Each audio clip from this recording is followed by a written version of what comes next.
Hello everyone. आज हम बात करेंगे आरएएस इंटरव्यू की तैयारी कैसे करें। यदि आपको लगता है आपके आरएएस मेंस के पेपर अच्छे हुए हैं और आपको इंटरव्यू कॉल हो सकता है, तो आपको अभी सीरियस हो जाना चाहिए और बिना टाइम वेस्ट किए इंटरव्यू की प्रिपरेशन स्टार्ट कर देनी चाहिए। तो सबसे पहले समस्या ये आती है कि शुरुआत कहाँ से करें, कौन कौन से क्वेश्चन प्रिपेयर करें, मुझे तो कुछ पता ही नहीं है। इसका सॉल्यूशन जो है वो इस वीडियो में है।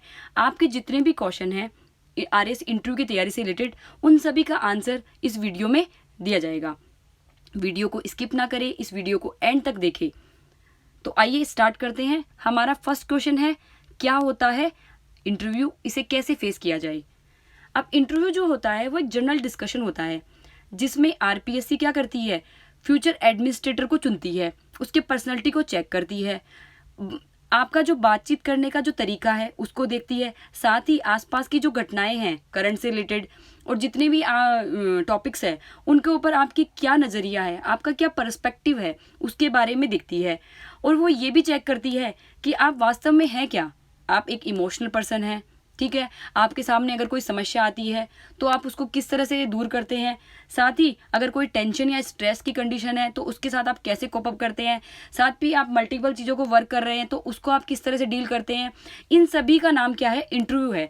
अब इन सभी में आप किस तरह से प्रेजेंट करते हैं अपने आप को, वही उस पर डिपेंड करता है कि आपको कितने मार्क्स दिए जाएंगे।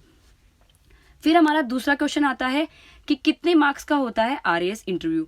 अब आरएएस इंटरव्यू जो होता है वो 100 मार्क्स का होता है। अब ये डिपेंड करता है आपकी पर्सनैलिटी पर, आपके आंसर देने पर, आपके आंसर देने के तरीके पर, आपकी बॉडी लैंग्वेज पर, आपके आई कांटेक्ट पर, कि आपको कितने मार्क्स दिए जाए। अब ये जो मार्क्स होते हैं इंटरव्यू के और मेंस के मार्क्स जोड़े जाते हैं सिलेक्शन के लिए। तो हमारा जो मेंस होता है वो 800 मार्क्स का होता है और इंटरव्यू जो होता है वो 100 मार्क्स का होता है। तो टोटल 900 में से मार्क्स आते हैं। प्री के मार्क्स यहाँ पर इंक्लूड नहीं होते हैं। तो सिलेक्शन के लिए इंटरव्यू प्लस मेंस के मार्क्स इंपॉर्टेंट होते हैं। तो ये 100 मार्क्स का तो क्या होगा, हमारा आरएएस इंटरव्यू हो गया।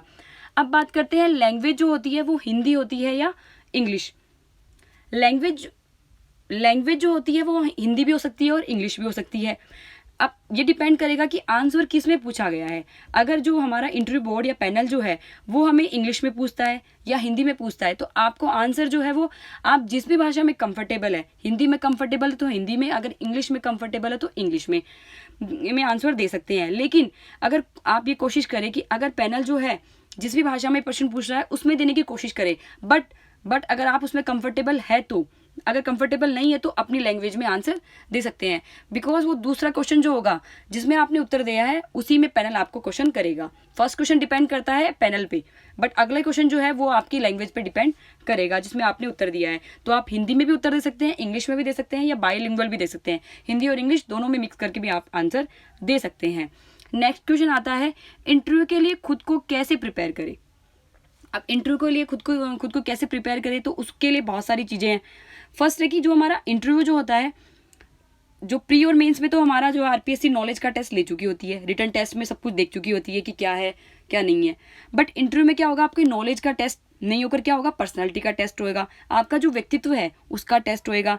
ठीक है, तो इसमें ये देखिएगी कि आप जो है जॉब प्रेशर को कैसे डील करेंगे, ठीक है, उसको कैसे हैंडल करेंगे। रूम में अब सबसे पहले है ना ये होगा कि जब आप रूम में एंटर करें तो पैनल को लगना चाहिए कि बंदे में दम है, ठीक है, कॉन्फिडेंस से आपको एंटर करना चाहिए, साथ ही और कॉन्फिडेंस नहीं दिखाना चाहिए। और जब आप रूम में एंटर करते हैं तो आप ऑब्जर्वेंट रहना चाहिए, यानी हर चीज़ को क्या ऑब्जर्व करना चाहिए। आपके आँख नाक साक सभी खुले होने चाहिए, आई कॉन्टेक्ट भी होना चाहिए। साथ ही जो कोई भी प्रश्न पूछा गया है, ठीक है, आरपीएससी में क्या होता है कि जब भी आप एंटर करते हैं तो कोई भी क्वेश्चन पूछा जा सकता है आपको कि आपने क्या ऑब्जर्व किया, रूम के अंदर क्या ऑब्जर्व किया, आप मतलब आपका जो इंटरव्यू रूम तक जो जाने का जो रूट होगा उससे रिलेटेड भी आपको क्वेश्चन पूछा जा सकता है। तो इस तरह से आप क्या हो गया, इंटरव्यू के लिए खुद को प्रिपेयर कर सकते हैं, इस तरह से क्वेश्चन तैयार कर सकते हैं। आगे हम बात करेंगे और भी क्वेश्चन की। उसके बाद हम नेक्स्ट बात करते हैं कैसे अपनी पर्सनैलिटी पर ध्यान दें। पर्सनैलिटी पर कैसे ध्यान दें। अब पर्सनैलिटी में क्या होता है कि जब भी आप रूम के अंदर एंटर करते हैं तो अपनी एटिकेट्स पर बारीकी से नज़र दें, ठीक है। एटिकेट्स को आप जैसे आप बैठने का तरीका, उठने का तरीका, इन सभी पर ध्यान दें। लाइक चेयर को खींचने का तरीका, इसका भी एक तरीका होता है, आपको स्लो बिल्कुल भी आवाज़ नहीं करते हुए चेयर को खींचना होता है। और आपकी जो पर्सनैलिटी है उसमें आप नेचुरल रहे, और अगर आप उसमें थोड़ा सा भी फेकनेस लाते हैं तो उसको शो नहीं करें, उसको ओरिजिनल रूप में दिखाने की कोशिश करें। वैसे तो फेकनेस दिखानी नहीं चाहिए, बट अगर आपको थोड़ी बहुत भी फेकनेस दिखानी है तो क्या होता है, उसको ओरिजिनल रूप में दिखानी होती है। रूप में अंदर जाते समय body language, positive expression. Interview में नर्वस ठीक है सभी होते हैं, लेकिन आपको क्या रहना है, नॉर्मल काम रहना है, बिल्कुल कूल एंड काम रहना है। क्योंकि क्या होता है, इंटरव्यू में नर्वस होना एक आम बात है, इसमें सभी होते हैं, ये ऑब्वियस है उनको। लेकिन उनको सामने वाले को जो है ना, इंटरव्यू पैनल को ये नहीं लगना चाहिए कि आप नर्वस हो, आप में कॉन्फिडेंस की कमी है, बल्कि आपको तो क्या होना चाहिए, एनर्जेटिक होना चाहिए, आई कांटेक्ट बनाते हुए कॉन्फिडेंस शो करना चाहिए। तो ये हमारा हो गया कैसे अपनी पर्सनैलिटी पर ध्यान दें। नेक्स्ट हम बात करेंगे हमें क्या क्या पढ़ाई करनी है और पढ़ाई के तरीके क्या क्या हो, कि कौन कौन सी बुक्स पढ़नी है, किस तरीके से नोट्स बनाने हैं, या नोट्स बनाए तो क्या शॉर्ट बनाए, लॉन्ग बनाए, इन सब के बारे में देख लेते हैं। अब पढ़ाई के लिए हमें क्या करना होता है, आरएस प्री और मेंस में जो भी स्टैटिक पोर्शन होता है उसको हमें क्या करना है, एक बार रिवाइज कर लेना है। और उसमें भी अगर राजस्थान जो होता है, राजस्थान का आर्ट एंड कल्चर और राजस्थान के जितने भी क्वेश्चन हैं उनको अच्छे से प्रिपेयर कर लेना है, क्योंकि राजस्थान से रिलेटेड बहुत सारे क्वेश्चन पूछे जाते हैं। जनरल स्टडी जो होती है उनको भी अच्छे से तैयार करना चाहिए, लाइक हिस्ट्री हो गया, ज्योग्राफी हो गया, पॉलिटिकल साइंस हो गया, इनको भी आपको अच्छे से तैयार कर लेना है। अब दूसरा आता है कि आप जिस भी गांव से, तहसील से, जिला से, शहर से बिलोंग करते हैं, वहाँ की history, economy, culture, polity, social life, problems क्या क्या है वहाँ की, ठीक है, या फिर कोई भी स्पेशलिटी है वहाँ की, ठीक है, कोई भी विशेषता है, उससे रिलेटेड बेसिक क्वेश्चन जो है उनको देख लेना चाहिए, और उनको हो सके तो तैयार मतलब नोट्स के रूप में तैयार भी कर देना चाहिए। उनके शॉर्ट क्वेश्चन बनाकर एक डायरी बना लो या फिर एक कॉपी में उसको बना लेना चाहिए। साथ ही आप जिस भी फील्ड में, फिर नेक्स्ट हम बात करते हैं कि आप जिस भी फील्ड में ग्रेजुएशन कर रहे हैं, ठीक है, या आपने जिस भी फील्ड में ग्रेजुएशन करी है उसको अच्छे से पढ़ ले, उससे रिलेटेड बहुत सारे क्वेश्चन पूछे जाते हैं, क्योंकि आपका बैकग्राउंड जो है वो बहुत इंपॉर्टेंट रोल प्ले करता है इंटरव्यू में। उससे रिलेटेड आपको सारे क्वेश्चन तैयार करने हैं, और उसमें भी जो भी क्वेश्चन जो आप प्रशासन से लिंक कर रहे हैं उनको तो आपको अच्छे से प्रिपेयर कर ही लेना चाहिए। जैसे मान लो बीकॉम वाला है या सीए वाले स्टूडेंट होते हैं, उनको जीएसटी, टैक्सेशन, बजट, इनसे रिलेटेड सारे क्वेश्चन तैयार कर लेने चाहिए। और कोई इंजीनियरिंग फील्ड से है, या बीसीए किया हुआ है, एमसीए किया हुआ है, पीजीडी से किया हुआ है, या कोई भी जो इंजीनियरिंग फील्ड से रिलेटेड, कोई टेक्नोलॉजी वाले फील्ड से रिलेटेड है, उसको आईटी रिलेटेड, ई कॉमर्स से related, e governance, mobile governance, cyber security, internet of things, data security से रिलेटेड क्वेश्चन पूछे जा सकते हैं, तो उनको प्रिपेयर पहले ही कर ले आप। इसके अलावा कोई साइंस बैकग्राउंड वाला है तो साइंस बैकग्राउंड वाले से डेली यूजेज में जो साइंस, जो हमारी रोजाना की जो डेली साइंस होती है उससे रिलेटेड क्वेश्चन पूछे जा सकते हैं। उसके अलावा आर्ट्स वाले जो होते हैं उनको पॉलिटी से, ज्योग्राफी से, इनसे क्वेश्चन पूछे जा सकते हैं। तो सारी जो करंट से रिलेटेड जितनी भी घटनाएं जो है, जो इम्पैक्ट डाल रही है, उनसे रिलेटेड क्वेश्चन पूछे जाते हैं, उनको आप अलग से प्रिपेयर कर ले। साथ ही सभी को ऐसी चीज़ें जो प्रशासन को इम्पैक्ट करती है उनको भी रिवाइज करते रहना है, उनके नोट्स बना लेने हैं छोटे छोटे। कोई भी इससे रिलेटेड स्कीम हो, ओके, स्कीम्स तो आपको ऑलमोस्ट जितनी भी राजस्थान की फेमस स्कीम्स हैं, इंडिया की जो फेमस स्कीम्स हैं, उनको आप अच्छे से डिटेल से पढ़ ले, उनके प्रोज क्या हैं, उनके कॉन्स क्या है, या क्या इम्पैक्ट डाल रही है, इसका क्या फ़ायदा मिला है, क्या नुकसान है, मतलब ये सब कुछ डिटेल से आपको स्टडी कर लेनी है। आपका एक नज़रिया डेवलप कर लेना है स्कीम्स के लिए। तो स्कीम्स तो इंपॉर्टेंट है, उनको तो आपको रेडी करना ही है। नेक्स्ट है हमें न्यूज़पेपर जो है वो डेली पढ़ना चाहिए, और अगर हो सके तो उसके नोट्स भी बना लेने चाहिए। राजस्थान पत्रिका को तो अवश्य ही पढ़ना है। इसके अलावा आप लोकसभा, राज्यसभा, टीवी की डिबेट्स भी देख सकते हैं, उनसे आपका नज़रिया डेवलप होगा। आप चीज़ों को देखने का आपका नज़रिया, एक सिनेरियो डेवलप होगा। उससे क्या होगा, आप प्रोज एंड कॉन्स को अच्छे से समझ पाएंगे, आपकी एक सोच डेवलप होएगी। उसके अलावा राजस्थान सरकार, भारत सरकार की पॉलिसी जो होती है, न्यू स्कीम्स क्या क्या आई हैं, और जो फेमस स्कीम है, जो बेनिफिशियल रही है, जिनका लाभ जो जनता को काफ़ी मिला है, उसके ऊपर भी आप तैयार कर सकते हैं क्वेश्चन। नए कानून कौन कौन से बने हैं, संशोधित कानून जो है उनमें क्या क्या बदलाव हुए हैं, उनको अच्छे से तैयार कर लेना है। इसके लिए आप राजस्थान सरकार की वेबसाइट पर जा सकते हैं, या भारत सरकार की वेबसाइट जैसे PIB वगैरह है, इनका इस्तेमाल कर सकते हैं। ये काफ़ी हेल्पफुल है और ऑथेंटिक डाटा आपको अवेलेबल कराएगी, जिससे आपकी तैयारी बिल्कुल ऑथेंटिक रूप से होगी। साथ ही इन पर अपनी स्वयं की एक सोच डेवलप कर लेनी है, एक बैलेंस्ड ओपिनियन बनाना है, कि आप एक बैलेंस्ड ओपिनियन बनाए, ना तो आप ज़्यादा नकारात्मक चीज़ें सोचे या सकारात्मक, आपको एक बैलेंस्ड व्यू बनाना है अपना। किसी भी स्कीम जो होती है उसके प्रॉन्स एंड कॉन्स को हमेशा ध्यान में रखना है कि इसका प्रॉस क्या है, इसका कॉन्स कौन है। अब हमें ये भी देखना है कि सरकार क्या चाहती है, जनता क्या चाहती है, विपक्ष क्या चाहता है। इन सब पॉइंट्स को ध्यान में रखना है, तभी हम स्कीम जो हमारी कोई भी स्कीम होगी गवर्नमेंट की, उसको हम अच्छे से एनालिस कर पाएंगे। यदि आप कोई जॉब कर रहे हैं, नेक्स्ट क्वेश्चन हमारा आता है कि आप अगर कोई जॉब कर रहे हैं तो अब जॉब प्रोफाइल से रिलेटेड क्वेश्चन आपको पूछे जा सकते हैं, तो उनको आप अच्छे से प्रिपेयर कर सकते हैं। अगर आप जैसे गवर्नमेंट सर्वेंट है तो उससे रिलेटेड क्वेश्चन तैयार करें, डॉक्टर हैं तो उससे रिलेटेड हेल्थ से रिलेटेड क्वेश्चन तैयार करें, कोविड-19 जो चल रहा है अभी उससे रिलेटेड क्वेश्चन तैयार करें, प्रोफेसर टीचर है तो उससे रिलेटेड जो स्कीम्स हैं उनको तैयार करें, IT कंपनी में है तो IT से रिलेटेड क्वेश्चन आपको तैयार कर लेने हैं। जॉब से रिलेटेड तो क्वेश्चन आपको पूछे ही जाएंगे। इसके अलावा एक प्रश्न ये भी हो सकता है कि आप एक अच्छी जॉब कर रहे हैं तो आप जॉब छोड़कर प्रशासन में क्यों आना चाहते हैं। ये क्वेश्चन तो जॉब वाले से डेफिनेटली पूछा जाएगा। तो इसका उत्तर सबका अपना अपना हो सकता है, इसको आप अपने हिसाब से तैयार कर सकते हैं। जॉब का तो तरीका कुछ भी हो सकता है। तो ये हमारा हो गया क्या क्या पढ़ाई करनी है, पढ़ाई के लिए कौन कौन से तरीके हों। अब नेक्स्ट क्वेश्चन आता है जो प्रश्न पूछे जाते हैं उनके उत्तर कैसे दें। अब मान लो कोई भी प्रश्न है वो आपसे पूछा गया है तो उसका उत्तर क्या देना है आपको। हमेशा जो है ना थोड़ा सोचे, क्वेश्चन को जब पूछा तो थोड़ा सोच कर आंसर दे। ऐसा नहीं कि आप ठीक है क्वेश्चन को जैसे पूछा गया तुरंत आंसर देना स्टार्ट कर दे, थोड़ा सा सोचे और फिर बोले। कहते हैं ना कि थोड़ा तोल कर बोले, वो वाली सिचुएशन यहाँ पर है। तो स्पीकिंग स्किल्स जो है वो खुद का अपनाएं, नेचुरल रहे, अपना मूल व्यक्तित्व जो है वो रहने दे, मूल व्यक्तित्व में कोई भी चेंज ना आना पाए, दूसरों के अनुसार न ढले, जो अपना खुद का जो बोलने का तरीका है उसी को अपनाएं। जो पर्सनैलिटी में जो आपका चेंजेस लाना है वो बिल्कुल ना करें, जो आपका पर्सनैलिटी जैसी है वैसी रहने दिए, केवल उसको इम्प्रूव करें। ठीक है, be natural and be unique, मैं ये शॉर्ट में ये कहना चाहूँगी। साथ ही फेस पर क्या हो, स्माइल रहे, घबराए नहीं, कॉन्फिडेंस दिखाए और कॉन्फिडेंस नहीं, प्लस में आप आई कांटेक्ट बनाएं। अब आई कांटेक्ट के लिए एक तरीका होता है ट्राइंगल, मतलब आपकी आईज ऐसे ऐसे मूव करनी चाहिए ट्राइंगल की तरह। उससे क्या होगा, आप सब पर आई कांटेक्ट बना के रख सकते हैं। तो ये फॉर्मूला बेसिकली बहुत वर्क करता है आई कांटेक्ट के लिए। इससे आपको क्या होगा, आई कांटेक्ट बनाने में काफ़ी हेल्प होगी। इसके अलावा आप क्या कर सकते हैं, अपने 400 से 500 क्वेश्चन तैयार कर सकते हैं, जो क्या हो करंट से रिलेटेड हो, सोशल इशू से रिलेटेड हो, सोशल अवेयरनेस से रिलेटेड हो, इकोनॉमिक पॉलिटिकल अवेयरनेस हो, करंट से क्वेश्चन रिलेटेड हो। इसके अलावा पर्सनल इन्फॉर्मेशन, गृह जिला, सब्जेक्ट, ग्रेजुएशन, इन सबको मिलाकर आप लगभग क्या हो शॉर्ट एंड स्वीट 400 से 500 क्वेश्चन तैयार कर ले और उनको रिवाइज करते रहे बार बार। तो आपके क्या होगा, बाद में ईजी हो जाएगा काफ़ी। इसके लिए आप एक अलग से डायरी बना सकते हैं, उसमें आप क्वेश्चन तैयार कर सकते हैं। दूसरा ये आता है कि सवाल को आप क्या हो सबसे पहले ढंग से सुने, ठीक है, और फिर सुनकर क्या हो, पहले उत्तर को क्या डायरेक्ट आप उत्तर ना दे, पहले प्रश्न को अच्छे से पूरा सुने, उसके बाद क्या करें आंसर दे। और एक बार में अगर समझ में ना आए तो आप दोबारा रिक्वेस्ट कर सकते हैं कि प्लीज़ सर आप रिपीट कर दीजिए, मुझे क्वेश्चन समझ में नहीं आया। तो वो आपको, आप पोलाइट रिक्वेस्ट करोगे तो ईजिली आपको क्वेश्चन रिपीट कर देंगे। अब दूसरा क्वेश्चन आता है कि यदि आपने कोई प्रश्न का उत्तर गलत दे दिया गया है, ठीक है, और बाद में आपको लगता है कि आपका उत्तर क्या था, सही था, सॉरी गलत था, आप उसको क्या करना चाहते हैं, करेक्शन करना चाहते हैं कि मेरा जो उत्तर दिया था मैंने गलत है। और उत्तर तो आप ठीक है अपनी गलती को क्या करेंगे, तुरंत स्वीकार करें और उनको बोले कि मैंने सॉरी गलत आंसर दे दिया है तो मेरा आंसर राइट आंसर ये है। तो उनको उससे क्या लगेगा कि आपने अपनी गलती को क्या किया है, एक्सेप्ट किया है। और इंटरव्यू में जो आपने अपनी पर्सनैलिटी को दिखाया है कि आप गलती एक्सेप्ट करते हैं, ऐसा नहीं कि आप अपनी गलती पे भी मनमानी करते हैं। तो उससे क्या होगा, इंप्रेशन एक अच्छा जाएगा। इंटरव्यू में क्या होता है, आपने कितने प्रश्न सही बताए ये मायने नहीं करता है, या कितने प्रश्न आपने गलत बताए ये मायने रखता, बल्कि कितने प्रश्नों का आपने आंसर नहीं दिया ये भी मैटर नहीं करता है।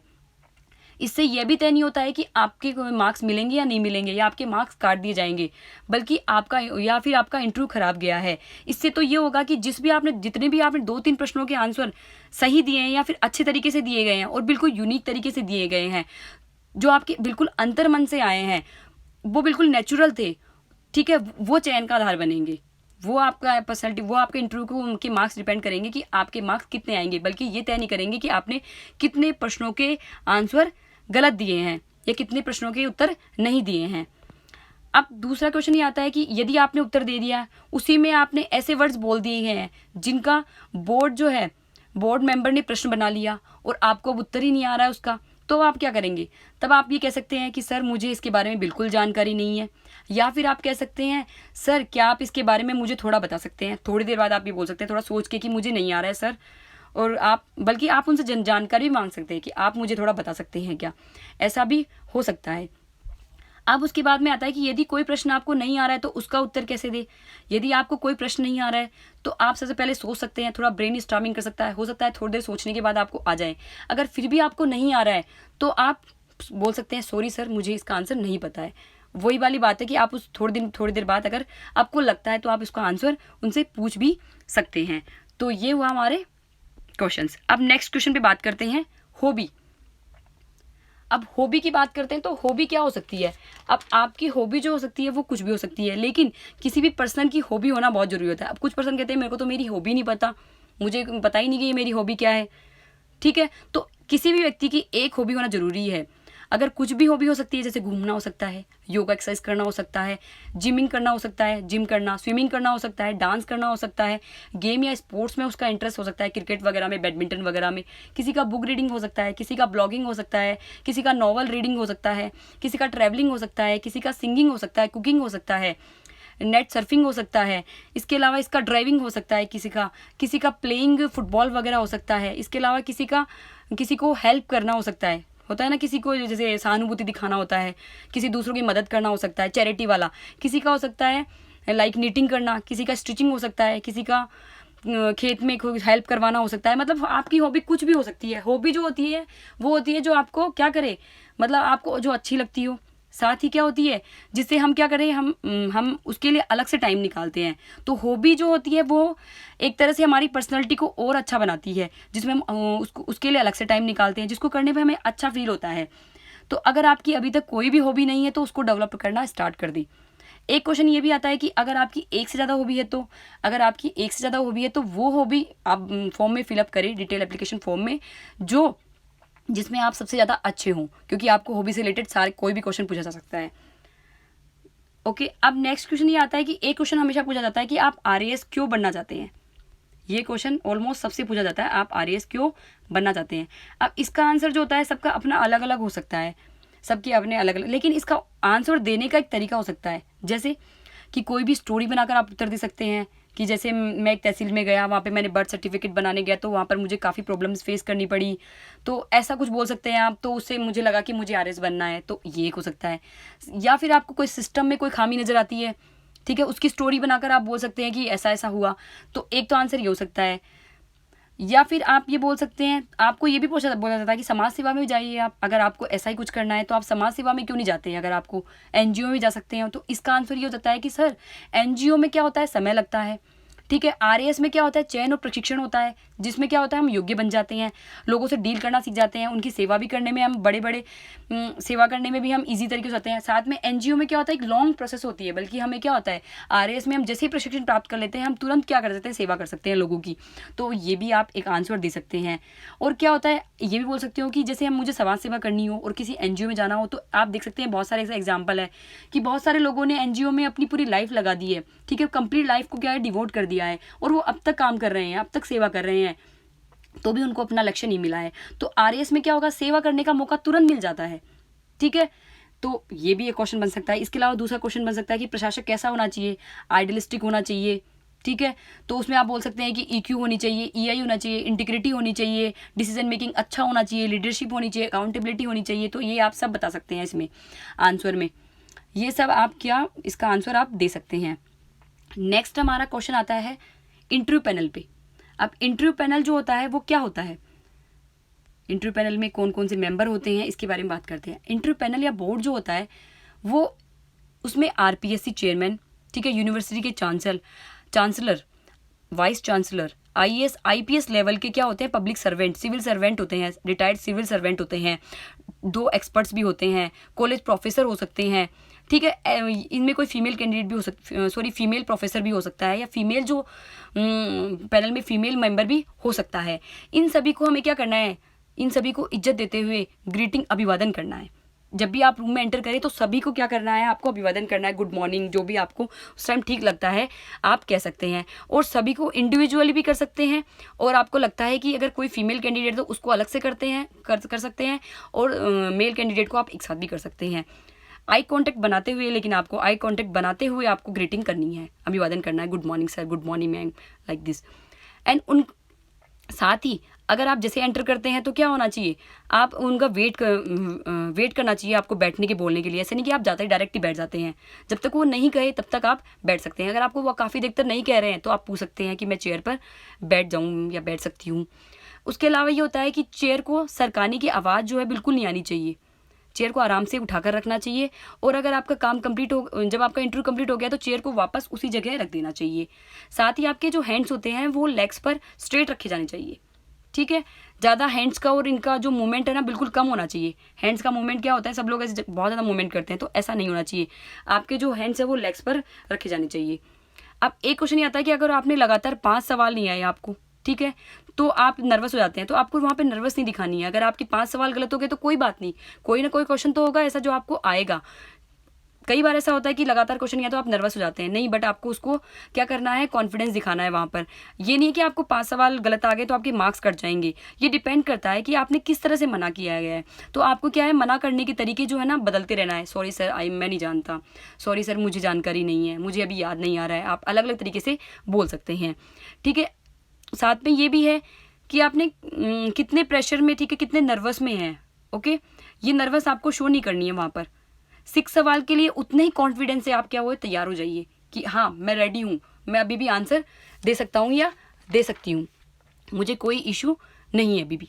अब उसके अलावा क्या है, यदि अब आपको कोई फेवरेट प्रश्न आपको पूछ लिया गया है, ठीक है, तो आपको लगेगा अरे ये तो मुझे अच्छे से आता है, बट ऐसा नहीं है। उसको भी आप थोड़ा सोच कर, ठीक है, तुरंत आंसर नहीं देकर थोड़ा सोच कर उसका आंसर दीजिए।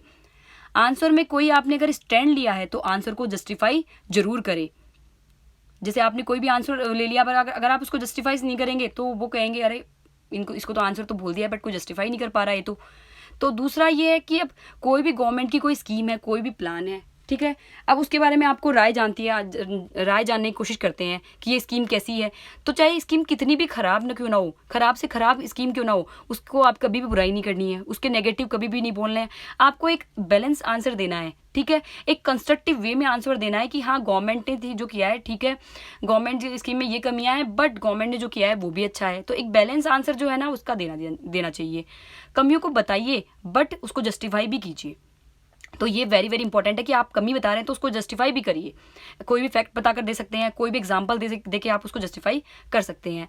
अब किसी एक के आंसर पूछने पर ऐसा नहीं है कि आप उसी को आई कांटेक्ट बनाकर आंसर दे रहे हैं, आपको सबके साथ आई कांटेक्ट बनाकर आंसर देने हैं। ऐसा नहीं कि आप केवल एक के साथ आई कांटेक्ट बनाकर आंसर दे रहे हैं। साथ में अब क्या होता है कि एग्जिट डोर पर पुश एंड पुल लिखा हुआ होता है, तो उस पर ध्यान देना है कि गेट जो होगा वो पुश होगा या पुल होगा। ये भी इंपॉर्टेंट होता है क्योंकि कई बार अपन ध्यान नहीं देते हैं और पुश पुल का थोड़ा हो जाता है, तो आप थोड़ा सा हम नर्वस हो जाते हैं एंट्री करते टाइम। आंसर देने में आप 10 से 15 सेकंड ले सकते हैं इजीली, ठीक है। काम बिल्कुल कूल एंड काम रहिए। आंसर देने में आप आराम से सोचिए और फिर आराम से आंसर दीजिए, ऐसा नहीं कि जल्दी, ठीक है। वो बोलते हैं ना डोंट मेक अ हस्ट, आराम से उत्तर दीजिए रिलैक्स होते हुए।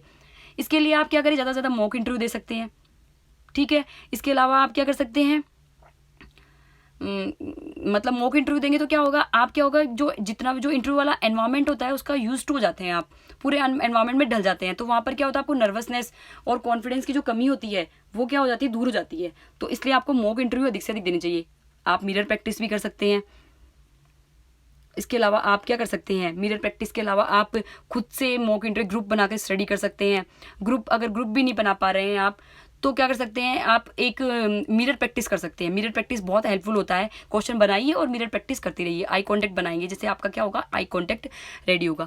अब इन सबको तैयार करने के बाद आपको क्या करना है, इन सबको तैयार कर लेने के बाद आपको ठीक से प्रैक्टिस करनी है, बार बार प्रैक्टिस करनी है। आपके जो क्वेश्चन रेडी हो गए उनकी प्रैक्टिस करनी है, मॉक इंटरव्यू की प्रैक्टिस करनी है, मिरर प्रैक्टिस करनी है।